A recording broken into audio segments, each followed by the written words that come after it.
Question number 10 on the worksheet of forces in motion. A block is at rest on a rough horizontal plane. Rough means that there's going to be friction, and we know the formula for friction, mu r.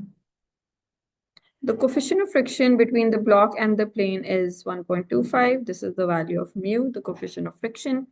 State, giving a reason for your answer, whether the minimum vertical force excuse me, required to move the block is greater or less than the minimum horizontal force required to move the block. Okay, what does that mean? That there's a block on a surface.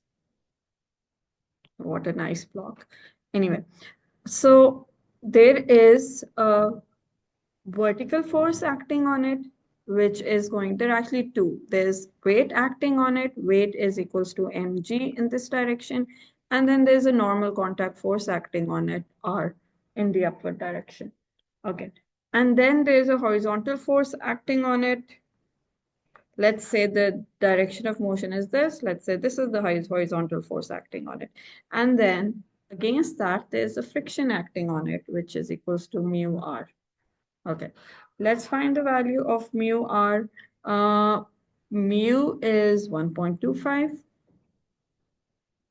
This is friction. Mu is 1.25. What is the value of r? R is equals to mg in this case. M is the mass. We don't know its value. G is 10. So this would be times 10 m. So this would be 12.5 m. The friction acting on this object. So if the object is supposed to move, then this force should be greater than the frictional force 12.5 m. Okay, so the forward force needed to move the block would be greater than 12.5 m. If it's not greater, then because of friction, it will not move. Okay, now let's look at the vertical forces. Okay, so the downward force, which is weight, is equals to 10 m, and it's being balanced by the normal contact force, which is also 10 m. Now, if an object is supposed to be moved in a vertical direction, if a force is supposed to be applied here, then this force definitely needs to be bigger than this force, which is 10 m. So the upward force, let's call it F up, needs to be bigger than 10 m in order to move the block vertically upwards. So the question is, state, giving a reason for your answer, whether the minimum vertical force required to move is greater or less than the minimum horizontal force required to move the block. So the horizontal force required to move the block horizontally should be at least 12.5 m, and the vertical force required to move the block upwards should be at least 10 m. So then this gives us the answer that the minimum horizontal force is required to move the block horizontally is greater than the minimum vertical force required to move the block vertically. So we write, since 12.5 m is greater than 10 m, so minimum horizontal force required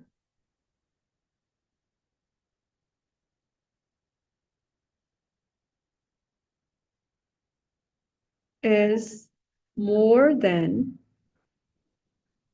minimum vertical force required.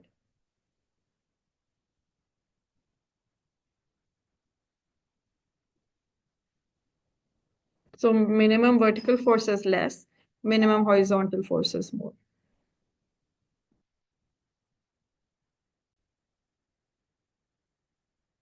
Part 2 is that a horizontal force of continuously increasing magnitude P Newton is and fixed direction is applied to the block. So now there's a forward force of P Newton acting on the block.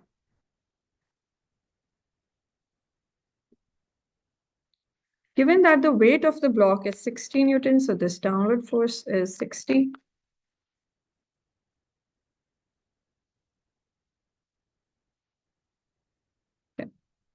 Find the value of P when the acceleration of the block is 44 meters per second square. Okay, so we're going to use the same formula. Newton's second law of forward force minus backward force is equals to ma. Forward force is P, backward force is the same. The frictional force, which is mu, which is 1.25 times R. R is now equals to the weight 60 is equals to mass would be 6 newtons if the weight is 60 newtons, because we know weight is equals to mass times g. So 60 is equals to mass times g is 10. So this is going to be 6 and acceleration is 4. Now let's find the value of P, rearrange, and you should get 99 newtons.